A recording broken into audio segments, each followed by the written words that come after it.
Hello, I hope you are well and enjoying the sunshiny bright weather. I certainly am. I'm really very excited to be joined today by WSP, who is one of the world's leading engineering professional services consultancy firms.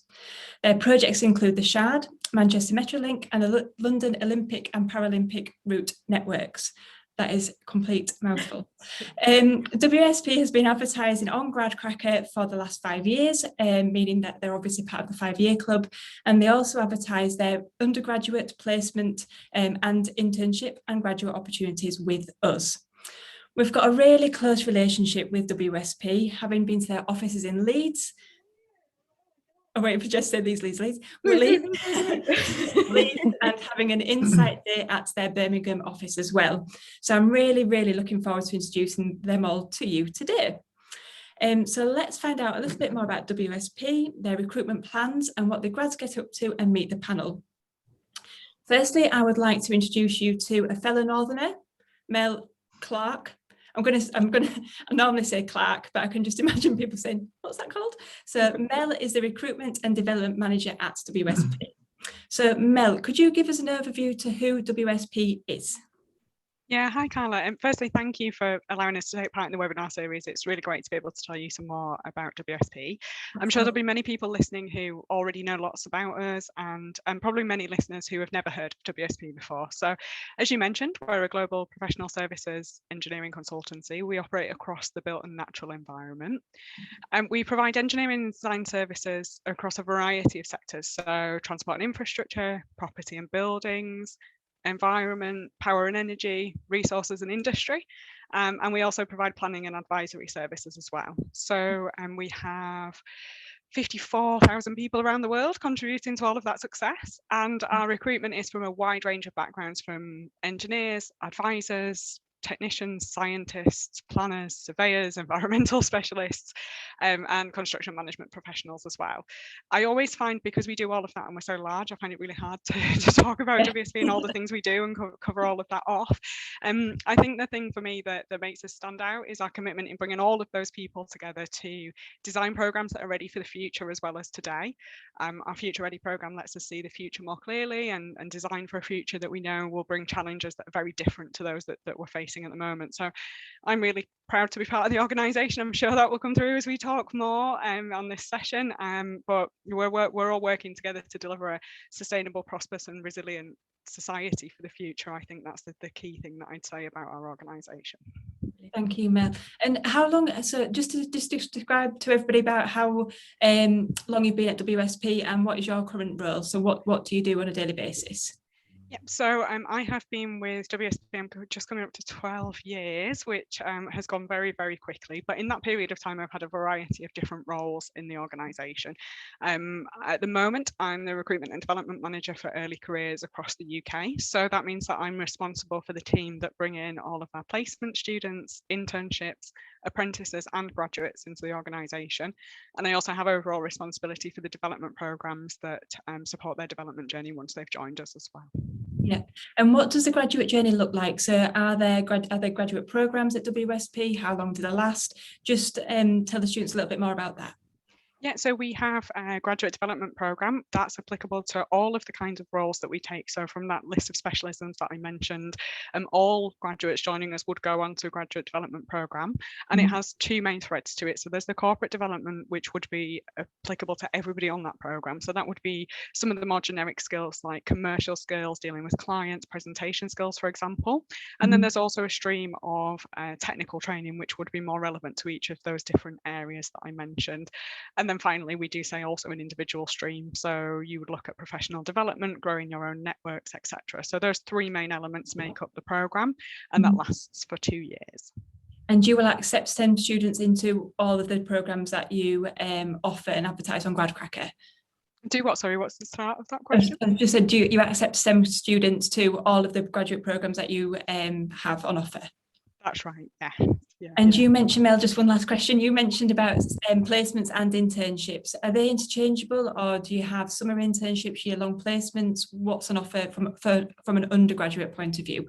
Yeah, so I tend to use the term placements and internships interchangeably just because it tends to be used very differently by universities, employers, etc. So I kind of use both at the same time. But for us, we have a regular scheme of summer placement opportunities. And then usually anybody that's been in on a summer placement, if they then stay connected with us and require a year in industry as part of their course, we would also offer that as well. We do sometimes take year in industry students, even if they haven't been with us on summer placement previously. We have both of those programs in place. But usually if you've been with us on placement, we like to keep in touch with you and maybe bring you back into a different part of the business or similar. So yeah, we have all of those programs in place. And then you bring the interns, summer placement students back as graduates as well, if they perform well? Yeah, usually. So if they've done really well on their placements, we have a scholarship scheme in place. So we would then draw up a scholarship agreement. They would stay in contact with us. We would provide a bursary for part of their studies and then ultimately try to match them to a graduate position at the end of that as well. Oh, fantastic. Well, it's well worth, I know Jessie's going to say this, but it's well worth doing an internship placement interchangeable. And then, you know, you can come back as a year-long student and then as a graduate. So make sure that you keep in tune with WSP, follow them on GradCracker, because I know you're not currently open to your placement positions at the moment, but follow them so that when they do open in the autumn, you'll be alerted straight away, then you can get your applications in.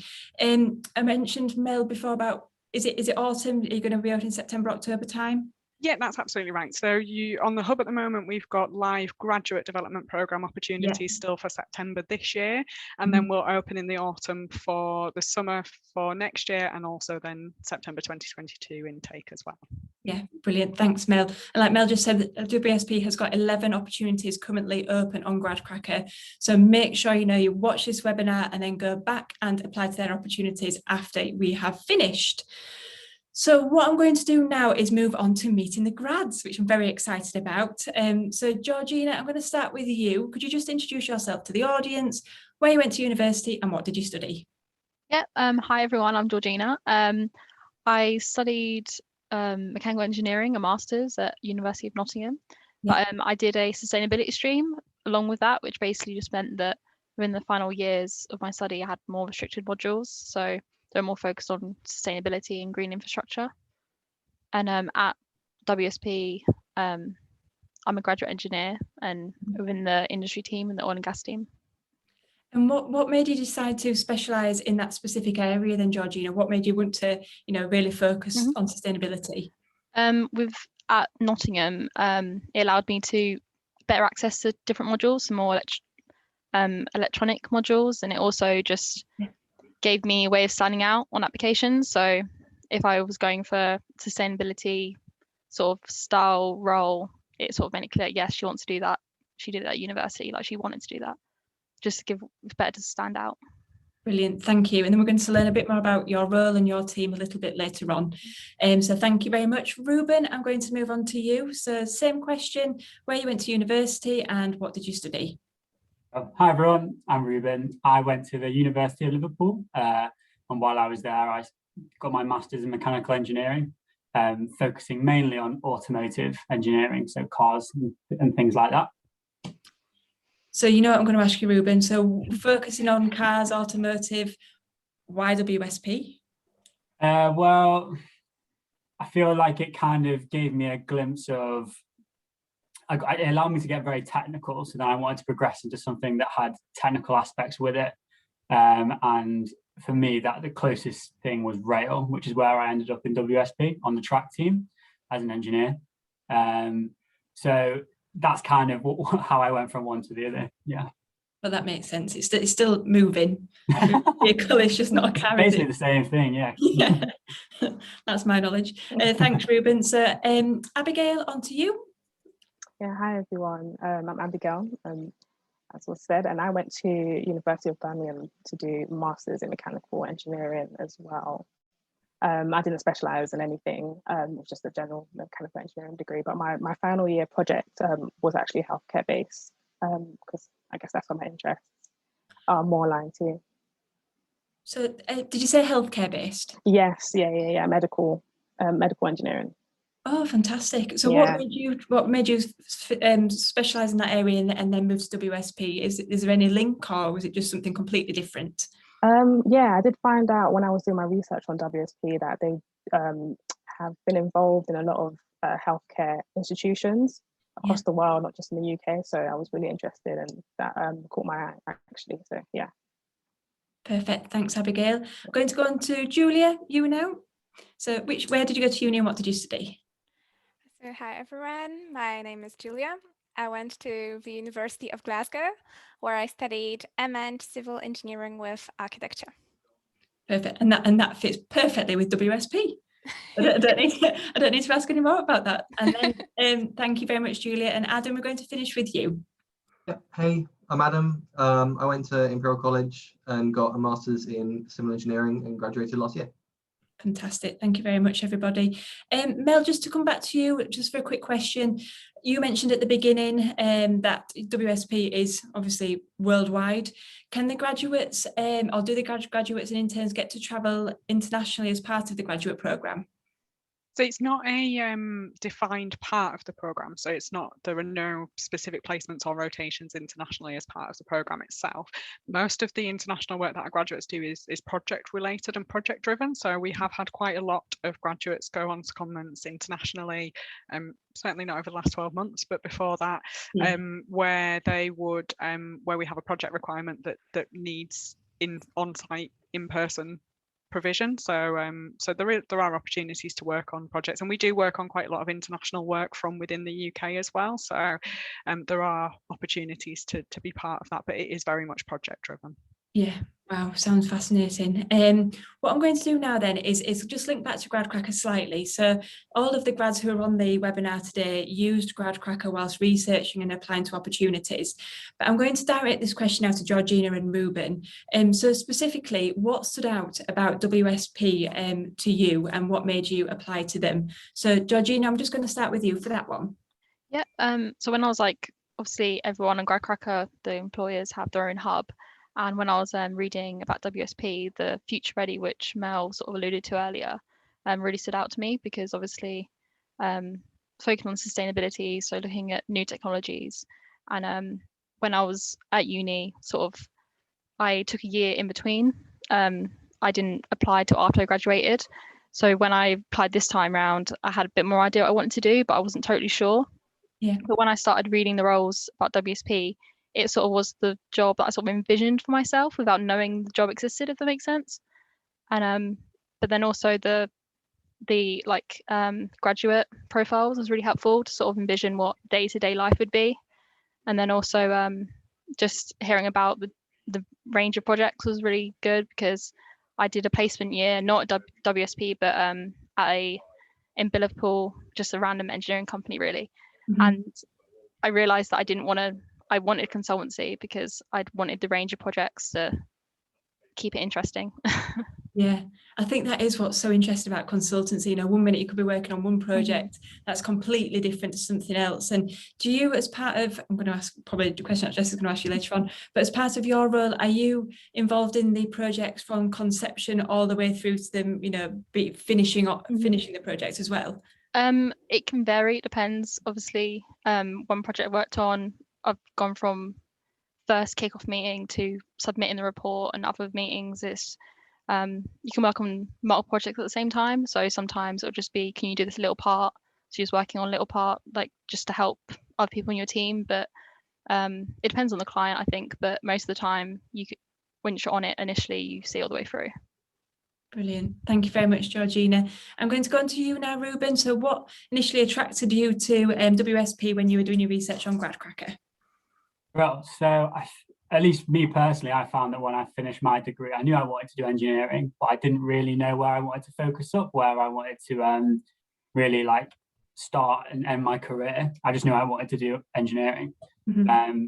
So the main advantage of WSP is that they really push you to try a range of different things. So I've only been at the company since October and I've already done a stint in PM. I'm now starting a stint in track. And there's all these sectors that Mel was talking about earlier, like energy, rail, highways, things like that. And you do get a chance if you want to have a go at more than one thing. Mm-hmm. And I thought that was just by far the best way for me to end up doing a job long term that I was actually really passionate about. Yeah. And I think that, you know, the hub as well, I know me and Mel was talking about this before, but the hub is full of information about things like that. So like Georgina alluded to, the sustainability page or the projects that WSP has been working on as well. Exactly, It does really give you an insight about everything that you can do if you join WSP. I know, Abigail, when we've spoken previously, I think it was Jess who said, oh, you know, watch the webinar so you've got a good idea about what they're all about. Yeah. And Abigail Bess was like, yeah, I've already seen them all. So I think you started watching one and then you started watching another and another and another. Spiraled. Yeah, it spiraled out of control. So what is it about these webinars? You know, just put yourself in the place of the student behind the scenes here watching this webinar. Why did you find them beneficial, and what advice would you give to students who are thinking of applying to WSP? And so like 2 reasons really. I think the first one was that I really like the layout of the webinars. I haven't seen anything like it in terms of how they're like broken down into the segments, depending on which question was asked at what time.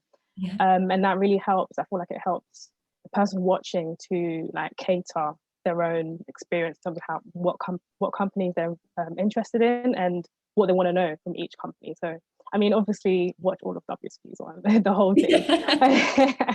But yeah, just for catering each student's needs. I feel like you can tell the effort's been put in to give as much information as possible and as accessible as possible. And then content-wise, I was impressed by like how authentic it was. It didn't feel like a marketing tool, you know, something to just, you know, put companies on bright lights. It was like things I could actually relate to, which shows that, you know, they're saying the right thing, they're saying the things that people really want to hear as students. So I'll definitely say watch as many of those webinars as you can. Obviously do your wider research, but maybe you can start off with one of these webinars, then go off and do more research, or maybe vice versa. You come to this as like the last resort if you want to apply to the company at the end. That would be my advice. Brilliant, thank you very much. I promise we didn't pay Abigail to say that. Email and Jess, we know there was no payment made to Abigail, and I think just on that, your feedback is really welcome to us. You know, everybody out there who's watching these webinars. Me and Jess have got another 2 to go before we start again in the autumn, and we really want to know what you feel and how you think they've gone over the past year. So feel free, mine and Jess's contact details are on GradCracker, so let us know any feedback and then we can look into things for the next season. But thank you very much, everybody. Jessica, current roles, let's talk about what's going on, shall we? That was dead George. Like, roles. Current roles. Excuse me. So I'll start with you, Georgia, my love. Can you tell us a bit about your role, the team that you're in, everything, starting with you? So I'm in the industry team, but the core team I'm with, that I talk to every day, that I work with every day, is the oil and gas team, which does sound very like fossil fuels, like coal, blah blah blah, but it's actually a lot more than that. So like I've worked on such a range of projects. Like some of them are gas pipelines, but they're more about updating them for the future. So obviously future ready stuff. So how would hydrogen work through them and stuff like that. And then also like decarbonisation comes up literally every day, like when you're working with stuff. But so I'm the obviously graduate engineer in the team. I'm the only one at the moment, but there's bound to be more in September. But so just help everyone out and join on projects which I'm sort of interested in and just sort of learn as I'm going. And how many people are in your team, Georgia? Is it a big group? There's can't count in my head. There's like 8 of us. It's quite a range of ages and like seniority. So have my line manager and he has his line manager in the team. It's quite what was quite surprising when I joined the team is actually quite mixed. It's quite 50-50, like men and women, which was quite surprising when you think of engineering. You don't always think of that. And yeah, we're all based in Manchester office, which is where I'm right now. This isn't a fake background. It's actually office. So we're all based here, so we'll sort of interact as much as you can.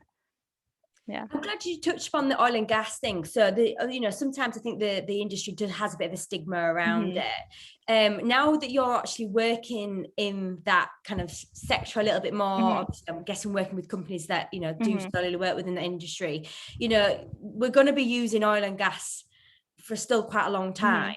Yeah. So what's your thoughts now that you're working in that industry a little bit more? What's your thoughts on the kind of future of the sector? I think the future, like, is sort of happening right now, if it makes sense. Like, I think it's quite an exciting time to join oil and gas, because like right on the cuffs of like the transition between, because everyone wants to move on to the next thing. It's a big step next on. It's a lot of it's to do with obviously money and stuff like that, but everyone's like super hyper aware that obviously climate change, CO2 emissions, like that is the big goal, like all the time. Sure. But it's sort of just new things always like really happening at the moment, so it's quite an exciting time to be. And like the stuff that I sort of learn in university about like, oh, this could be the future, is like we're doing it right now, which was quite interesting. Yeah, which I think it's quicker than people think. Yeah. Definitely. So Ruben, coming on to you next, similar question. So as you've mentioned a bit about your job role, working on track and things like that, but what's your team looking like? What's the working environment? I can see you're obviously at home at the moment. Yeah, but, lovely how often are you in the office? Thank God you blurred your background. Yeah, well, I'm kind of in an interesting transition at the minute between PM and track. So I'm kind of in the middle of doing both, which is basically a promotion without extra pay, I think is the way to put it. No. So I'm splitting my time, and I'll gradually end up doing complete track and then not like leaving my PM until the future. Who knows? Sorry, Ruben, just quick thing, PM. Project management. Thank you. Thank you. Sorry about that. So the two teams are both quite small, both like 8 people, like Georgina was saying. And they're both quite young, which is really nice for me as an employee, being able to like call people that are similar ages to me. It's not just people that are like a bit older. There are people that are older that I can learn from and kind of take on the role of a mentor, but there's also enough people my age that I actually have a really good working relationship with a lot of them. Brilliant. So you feel as though you can go to them, ask questions and things like that? Yeah, absolutely. They're all really helpful. And there's obviously lots of formal like mentoring as well at WSP, with like the informal stuff that's going on. So that's really helpful. And how's it working with you then, and being in the office? So are you in the office much? Are you doing complete full remote working? So I'm doing full remote working at the minute, but that's more my choice. If I want to go in for the odd day, I can. I think next week I'm going to start going in, because I've been I'm helping with a tender at the minute, which is the process that WSP go through to get new work with clients, which is very exciting, very, very like grateful to have that opportunity. And that's one of these jobs which is just way easier to do in person. You can brainstorm together and really pick each other's brains. So I'll start going in next week, I think. And that's working in your 8 people team, person team. Yeah, fabulous. That's good. So in terms, can I ask Ruben just one question? Because I think, Ruben, from a student point of view, looking in, there might be some apprehensions about, previously working from home and then going back into the office and everything like that, that transition that you mentioned about your role as a transition about working from home to going back in the office. So how are you preparing for that? Are you being supported in any way? How are you getting ready to go back in? Yeah, well, so I've had the same line manager the whole time, which has been really useful, because it's meant that I've had someone continuously with me throughout both my roles. That hasn't changed, so that's been something that's remained constant. And he's always been like very up for trying whatever I want to do. He's like, wherever it is, I'll try and put your ideas to paper. If you want to go into project management, if you want to go to track, I'll try and sort that out for you. And then he's happy to meet me in the office as well. So it's always just nice to have that friendly face, isn't it? That he's prepared to go the extra mile to make sure that I'm comfortable, and also like whether that's in the home or in the office. So that's been really, really useful. And what office will you be going into when you do go back in next week? I'll be going into Manchester. Manchester, cool. Thanks, Ruben. I don't have any chance for Manchester. I'm definitely more. It'd be a bit wordy, wouldn't it? Manchester. Odd, just saying. I'll start singing the songs now. I've got them in my head, acting on together. Anyway, sorry, distraction. Ruben, just another thing. So when you say in track, just to clarify for anyone that doesn't know, that literally just means obviously the tracks that are already out there working. Are you developing new stuff? Good question. So you're doing a mixture of both. So 2 projects I've worked on so far. One is a very large scale electrification and decarbonation project in Scotland. So that is completely adding new lines, replacing old bridges or modifying old bridges that were built in like the year 1800, putting electrical cables up. So that's quite a large scale project. Then the other end of the spectrum, you get what we're doing now, which is fixing track that has maybe become a bit dated or a bit worn over time. So that is just replacing or renewing what's already been there.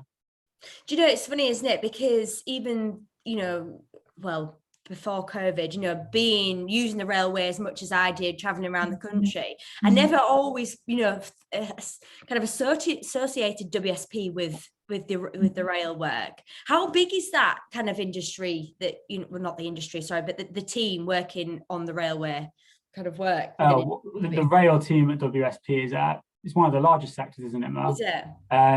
But there's all sorts. So I'm just in the track, but there's a whole team doing civils and stations and the electrification of it. So there's a massive team that come together to do the job.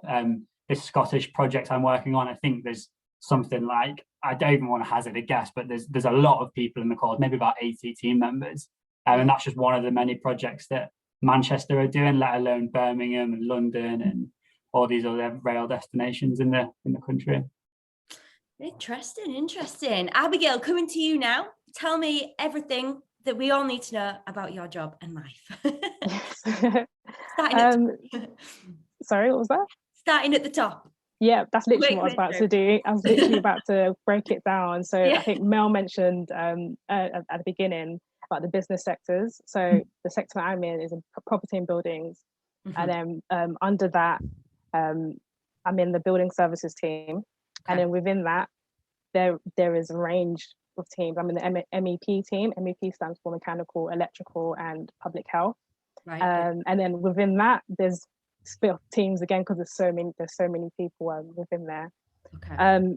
So within that, I'm in team 6, which deals with residential projects. So that's currently where I'm at, but I can move around to different teams within the MEP subdivision, basically. So sorry, within the MEP team, I'm a mechanical engineer, I guess already.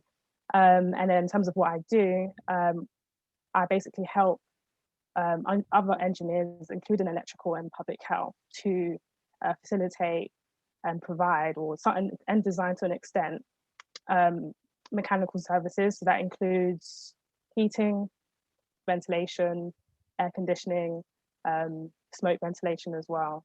And then that's alongside electrical sort of things, so lighting and communication, Wi-Fi, that kind of stuff. And then public health, you've got mainly anything to do with water within a building, public health deal with.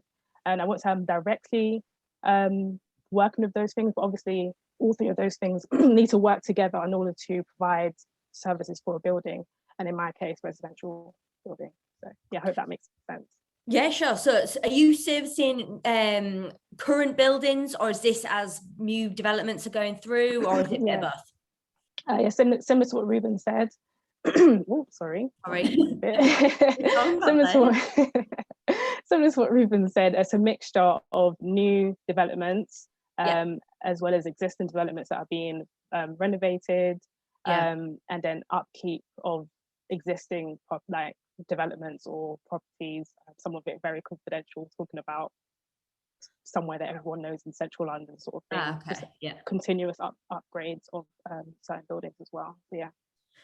What would you say your biggest challenge at the moment is? Saying like a particular project, is it, I don't know, don't even know of any examples. I say my biggest challenge is probably should I say an admin type challenge. So I actually started this role in January. Okay. Which means I haven't been with my team. I haven't seen my team face to face, not every member of the team face to face for the past, we're looking at 4 months now. So the biggest challenge right now is being in the new team, a completely new environment, and where you would be in a new team and you can sort of ask someone on the side of you, like, how do you do this, or can you just explain this to me, or that you can overhear people's conversations and maybe just get involved in them just to You can't really do that if you're working from home. I literally have to call someone just to literally ask maybe one minute question. And that obviously might feel like I'm pestering. But obviously, they encourage people to do that. But not having that intuitive and like that natural collaboration within a team is probably our biggest challenge. Yeah. I know what you mean. It is quite like that, isn't it? Sometimes, I know it's like that at work, and you think you want to ring someone, ask a question, and then it's like 10 minutes later because you've done all the niceties and you've done this and you've done that. And like, yeah. But no, at least it kind of forces you, I guess, to make that call and have that conversation. Yeah, exactly. It's very good. I also am naturally quite an introvert, so it really forces me to get out there and ask someone if I need something. I've become less shy, I would say, doing it this way than I would otherwise. So there's positives and negatives, I guess. Pros and cons. Julia, coming to you next, my love. Same question, really. So what's life looking like for you at WSP? So currently I'm a graduate bridge engineer, which is within the Civil Bridges grant, which is within transport and infrastructure. And I have worked on quite a few bridge assessments, also principal bridge inspections. So where you go off to site and you look at a structure and decide what condition it is in.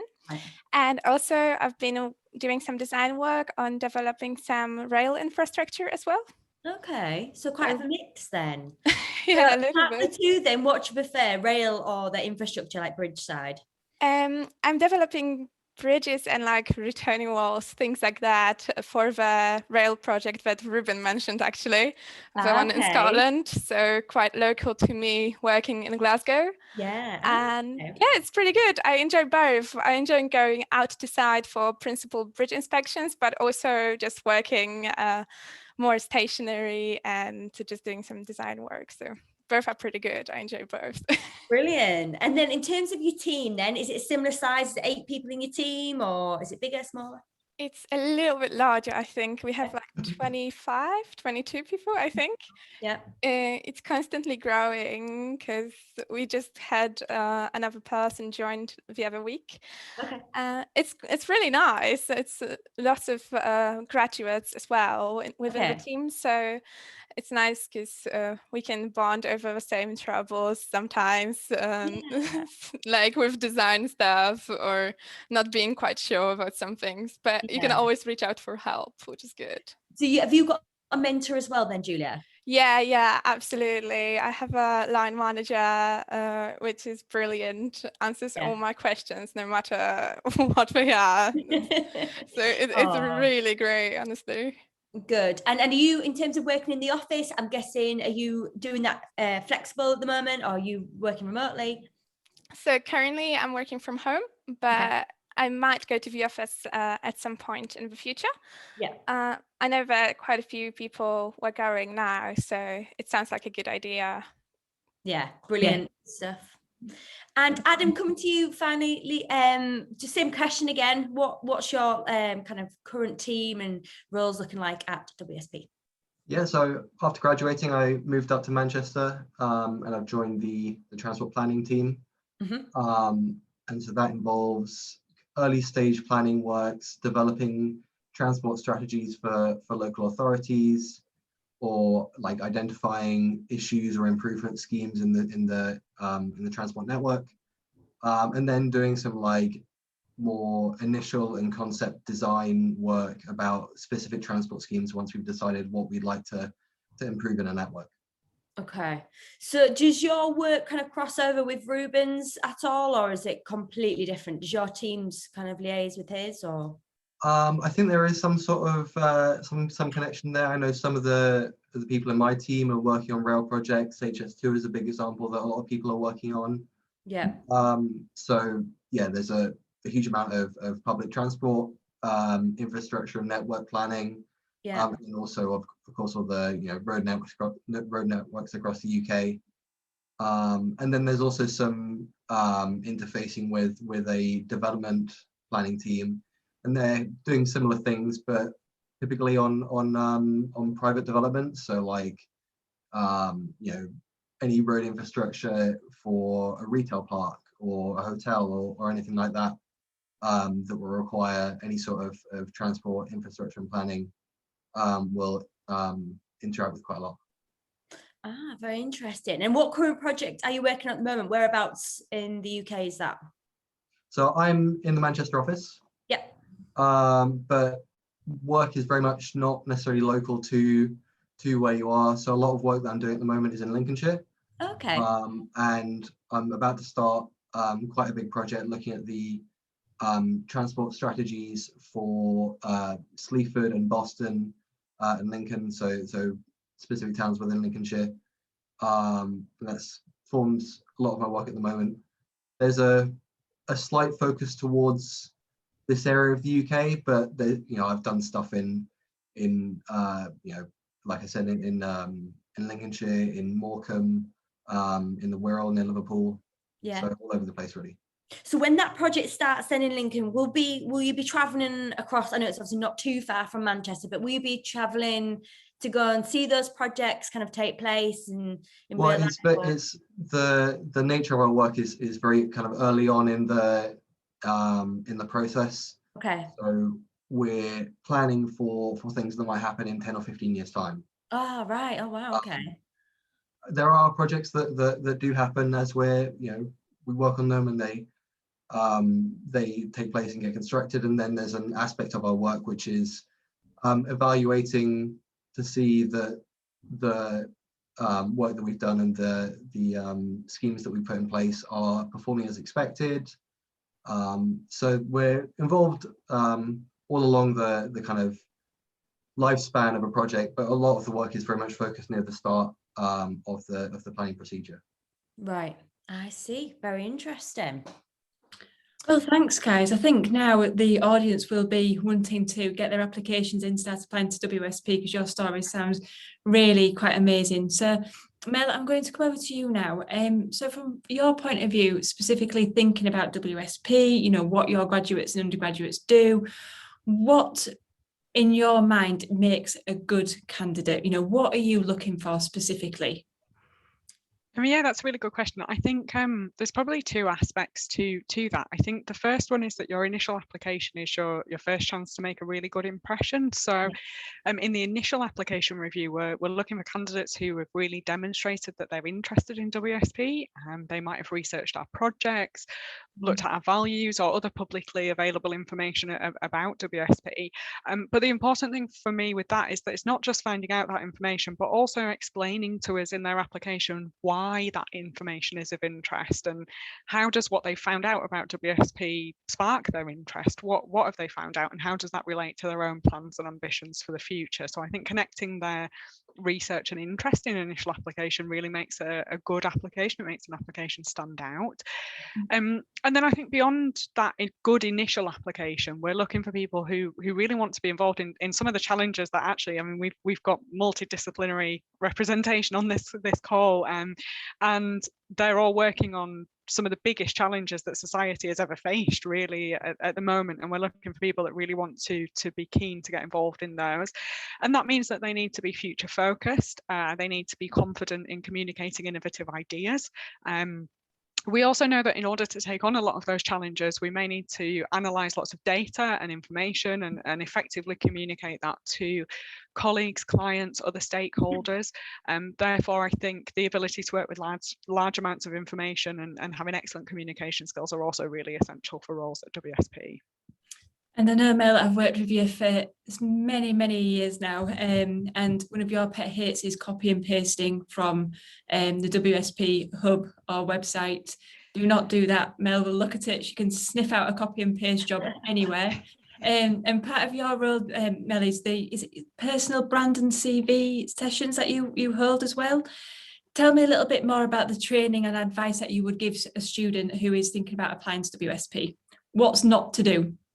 Yeah, I think that's I suppose maybe I probably take a slightly different angle on it, if that's okay, and probably lean on the what to do. But I'll probably pick up on a couple of those frustrating things as well. But yeah, absolutely. In the CV and brand sessions, my main piece of advice really for personal branding is to really look at yourself in more detail and think about both what you have to offer and also what you want from that process as well. And I think if you can do that, you'll focus much more on yourself rather than focusing on what you think employers might want to hear. and that'll pull out much more about your unique strengths. So that sounds very generic. So a bit more detailed advice on that might be asking yourself questions like, what do people come to me for? What do they ask my advice on? And that might not be in a work environment because you might not have that experience yet. It might be your friends. Are you the person in your friendship group that they can trust has done all the in-depth research and has all the details? Or are you the person that will offer sympathy no matter what the circumstance is? Or, perhaps you're the person that'll be brutally honest. Whatever that might be, we all know that within our friendship groups and the people that we surround ourselves with, everybody has different unique strengths. So think about what yours are. Another way to spot those is when you think about times where the day's gone really quickly, or maybe at university, I'm sure I have experienced this personally. Some of the modules you're doing will drag and feel really quite boring and go quite slowly, and other sessions will go really, really quickly. And those instances where the time goes really quickly is normally because you're either playing to your strengths or you're enjoying that subject area or topic. So try and focus in on those to think about your unique strengths. And I guess that ties into what you said about frustration. So I've been working in graduate recruitment for probably 7 years now. I wouldn't like to estimate how many times I've seen a phrase like, I'm an excellent team player, but also work really well on my own initiative in an application. And there's nothing wrong with that as such. You might be questioning and saying, well, I've got that on my CV. Everybody says you've got to talk about being great in a team. And that's absolutely right. But because you're not providing any evidence behind that, it doesn't really add anything to your application. So I think instead of quoting generic statements, really think about your strengths, as I've just give you a bit of advice on how to identify them, but then also talk about how you've shown them. So it might be that you are a really good, strong team player. That might be the strength that you have when you think about it. So then you might say something more like, as captain of my local netball team, I'm responsible for ensuring the team all works well together. I have learned to understand different personalities in the team and adapt my approach to create an environment for team success. Or if you don't have a sports example, sports are usually generally very good, but I'm writing this down. It sounds good today, and I'm thinking I'm going to start copying this. Not everybody's got sports examples though. I mean, that's the easy one to tackle, but maybe not. Not everybody's into sports. So you might think of having participated in 4 team activities at university, I've demonstrated skills in organisation, and I usually take the role of having responsibility for keeping track of the progress and ensuring the brief was met. And those activities have played a really key part in the success of the team. So think about what role you take and where you've got examples of doing that would be my advice. And you did say, Carla, about the website and copying and pasting. You might think that recruiters might not notice the generic statements you put in your application for every company, but we do. And it's unlikely that would mean your application would be rejected.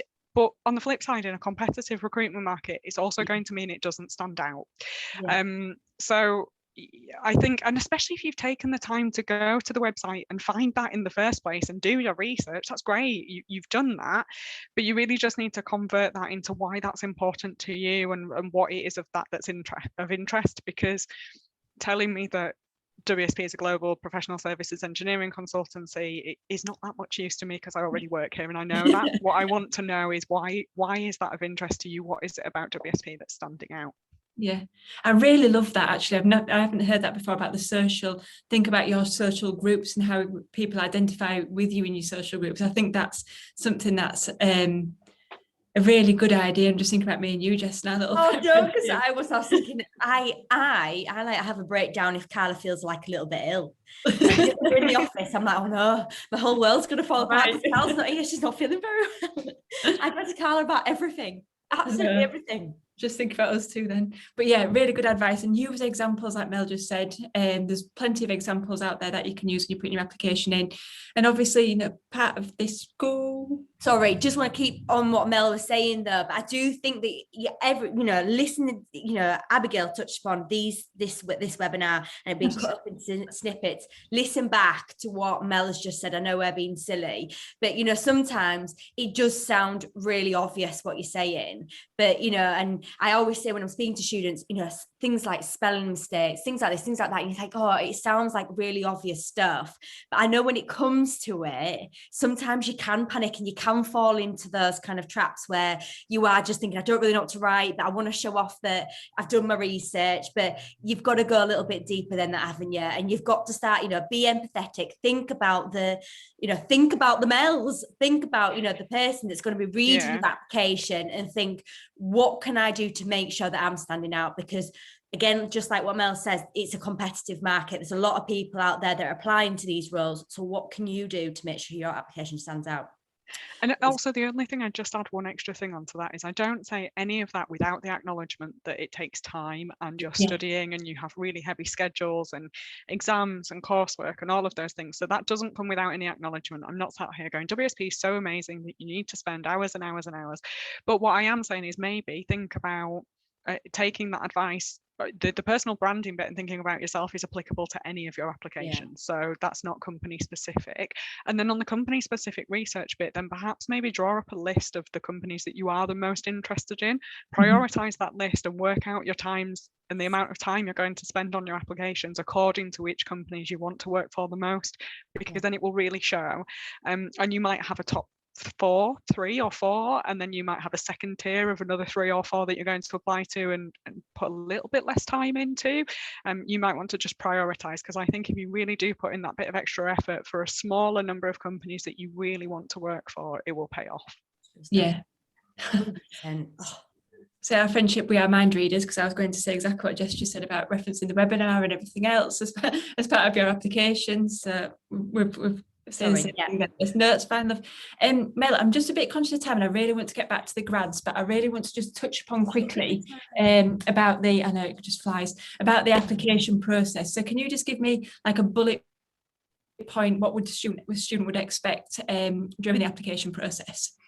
Yeah, so when you first submit your application, you do that through our system and fill in an application form, which allows you to give a bit more information about yourself, your experience and skills to date, but then also about your interests. So we will list some of the areas within WSP that you could work in. You might have seen a specific advert, so you might already, as you said, there are 11 different ones on the hub at the moment. So you might be saying, I've seen that advert, therefore I'm going to select that area of the business in the drop down. So we use that to then match your preferences in terms of disciplines, locations and your skills and experience.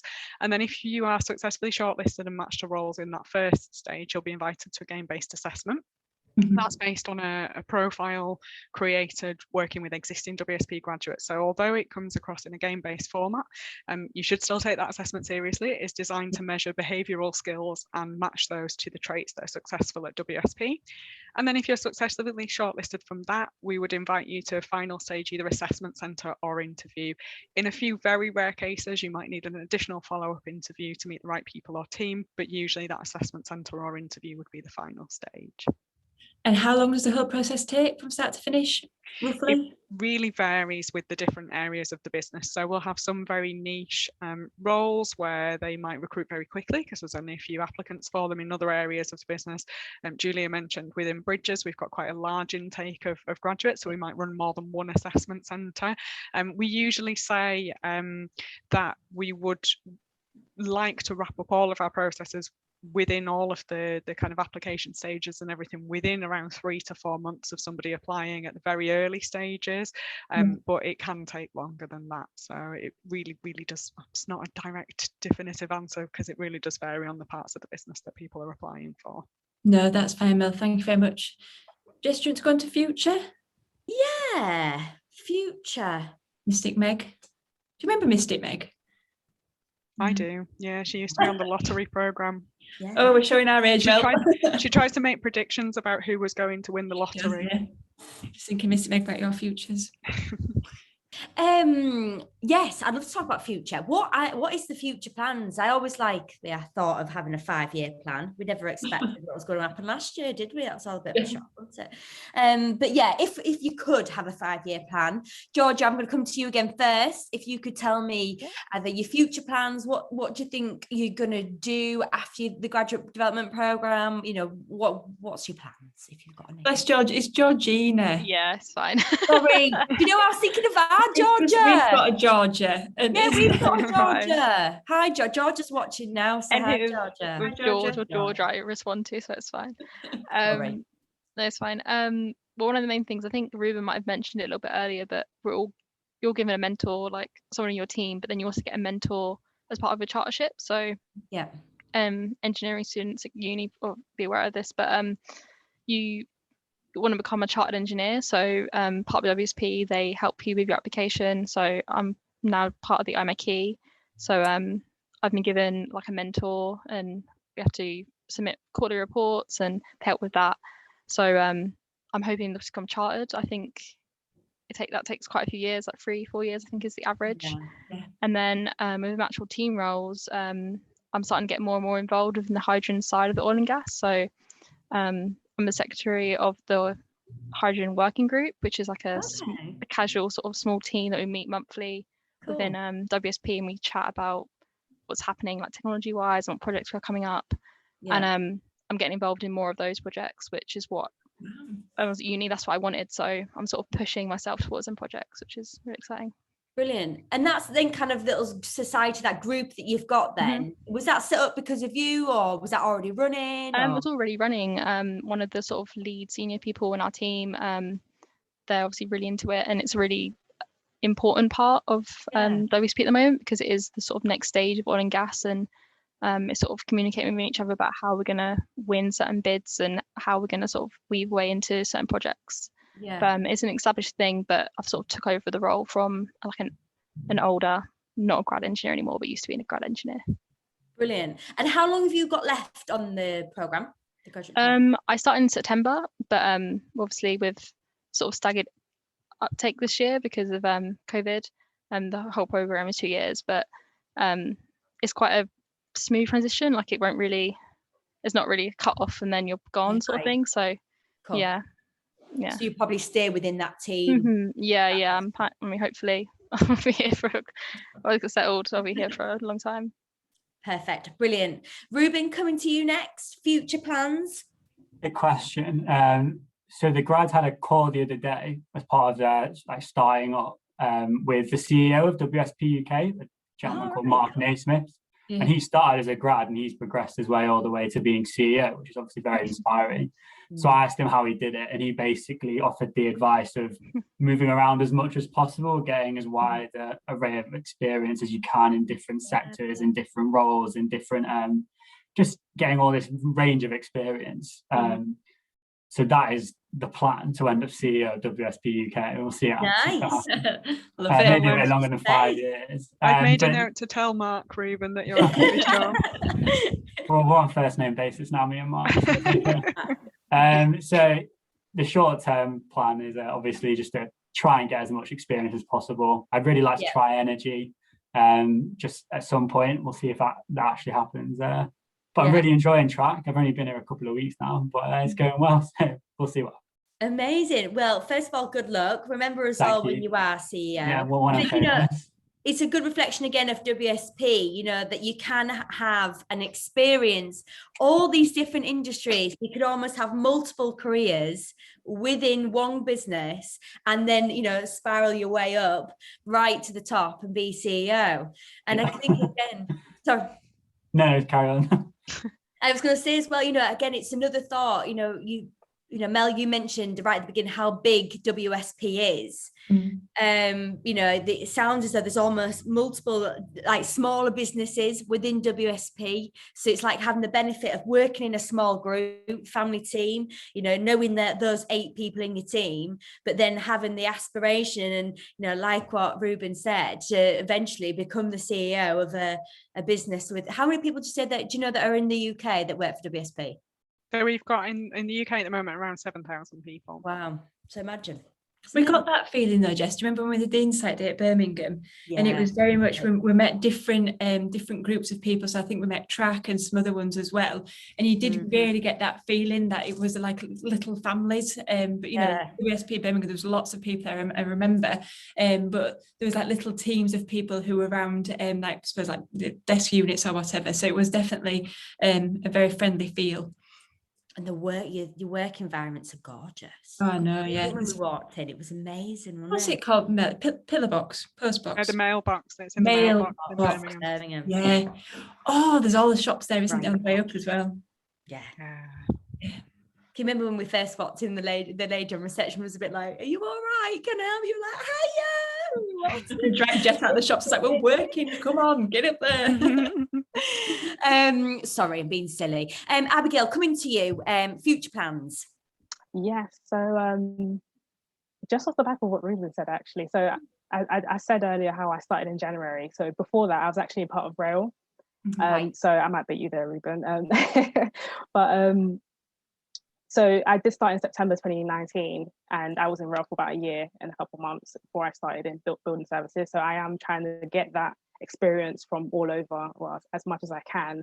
I wanted to do something new, and I did. I took the plunge and I did it. So 5 years time, I'm enjoying what I'm doing now. So hopefully I'll be chartered, as Georgina said, within 5 years. And I know WSP do a really good job in pushing in a good way to get us chartered.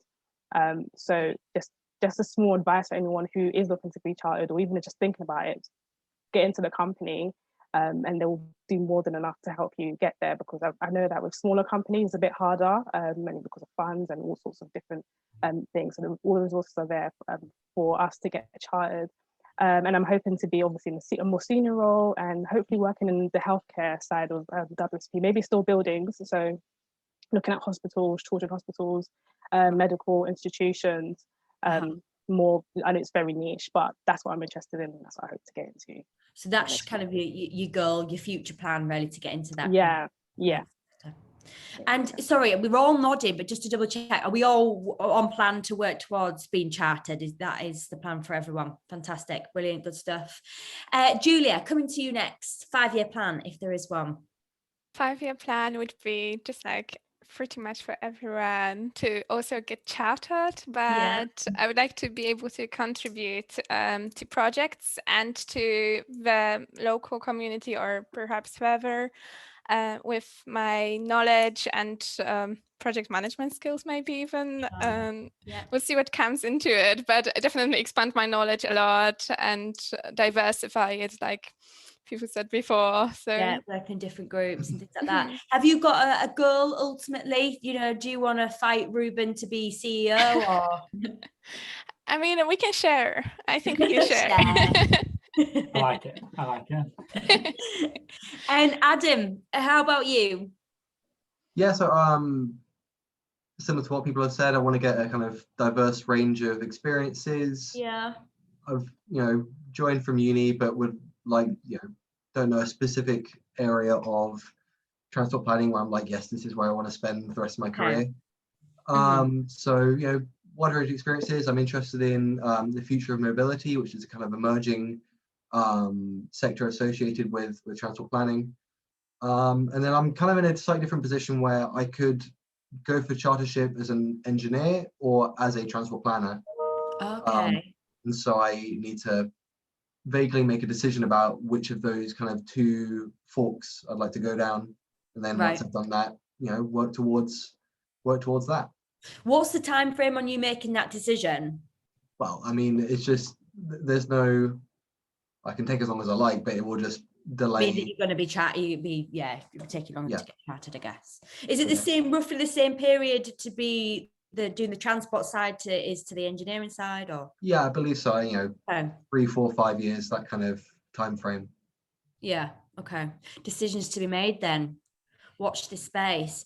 All very exciting futures ahead of you guys. It's nice to, what we should do is organise this in 5 years' time, or 10 years' time, and see where we all are. Shouldn't we be interested to do that? But no, thank you very much, and I appreciate you letting us in and giving us an insight. Yeah, so thanks guys, and good luck for all your projects moving forward and in the future. Mel, I want to come back to you and ask about the benefits of WSP. So I know you probably don't want me to say this actually, but when we had our catch-up call the other day, Mel was looking very sweaty because she'd just been to the gym on the WSP Hour. So explain about what the WSP Hour is and what are the other key benefits that students might want to know about. Yeah, okay. Well, I'll start with the basics. Like many organisations, I'm sure you'll see this, we always say that we've got a comprehensive benefits package. We do. That includes, I mean, the good news for everybody on this call is that includes a bonus for gaining professional qualifications. So when they all do get their chartership that's in their plan, they'll all have a nice extra payment in that month. But we also have things like discounted gym memberships. You mentioned the gym there. That's made me think of that one. Taste cards and that kind of thing through flexible benefits. We've also got a really well-developed wellbeing program in place. So we have an online wellbeing assessment that employees can take to see how they're doing, and that's supported by various activities that make sure that our people are taking care of themselves. And during lockdown last year in March, that program provided access to free Instructor Live online fitness program. So albeit I had been to the actual gym when you spoke to me, I think last week, prior to that last kind of March and last spring, I was doing home fitness on that WSP had covered. And you mentioned there about the new process with My Hour, which we've all been encouraged recently to flex our working day and again just make sure we take care of ourselves. I think the biggest thing for me really with that was that it was really helpful during the winter months, because we were all working from home during a lockdown. We were starting work in the dark, we were finishing work in the dark, and what the WSP Hour allowed us to do was to take an hour out of the day in addition to lunchtime. So everybody has their standard lunchtime. This is on top of that, to use however would suit them best, however to support them. And then that time can be made up at a time to suit. Personally, I always give my own example of that. I was really grateful for that. I've got a dog, and that allowed me to go and walk my dog in the park during the daytime, which is something that I can't do on my own at night. And the other thing that Julia made me think of as well when you were talking about contributing to society and so on is that the other benefit that many of our employees take advantage of is 2 days of paid volunteering time. So our people donate thousands of hours in volunteering time every year to support local initiatives and to raise money for good causes. And we also have WSP Foundation as well, and that quite often backs up some of that personal individual effort with charity donations. And in 2020, we donated over £90,000 to charity through that to organisations linked to our employees. So quite a wide range of some of the benefits that fall outside of maybe just talking about day-to-day roles as well. And the other thing that Julia might be interested in the future is that we've also got some really good links with humanitarian organisations and disaster relief as well. So there are some great causes that engineering skills can be put forward to with organisations like Red R, for example. So yeah, lots of extra, and there's all sorts, and that's, I know we're tight on time, so that's a very condensed version, but there's all sorts on top of just the benefits of the projects and the day-to-day that we offer as well. Yeah, well, me and Mel will get together afterwards and put down that comprehensive list and add it to the WSP Hub on GradCracker. It sounds like WSP really encourages well-being and obviously a variety of different projects and jobs that you do. So thank you all for sharing those with us today. It's been brilliant. It's been really insightful, very interesting, and I'm hoping that everybody who's watching this webinar will be inspired to go and either apply to the opportunities that WSP has live on the GradCracker Hub now, or follow them and then be alerted to when they do open their opportunities in the autumn. So thanks guys for joining us. It's been an absolute pleasure. Don't forget that, I say this every week, but don't forget that WSP webinar will be live on their hub and in the Careers Centre tomorrow, and we'll break it up into bite-sized chunks that Jess mentioned earlier on in the webinar, and they should be live next week. So next week we are joined by Mitsubishi Chemical, who also was formerly known as Lucite, which I much prefer that name to Mitsubishi because it's far more complicated to say. But they are the world's largest chemical producers, supplying a wide range of sectors from automotive and electronics to medical and sport. But for now, thank you WSP for joining us today. It's been an absolute pleasure. And everybody else, we will see you next week. Thank you everyone. See you Thank later. you. Bye. Thank you.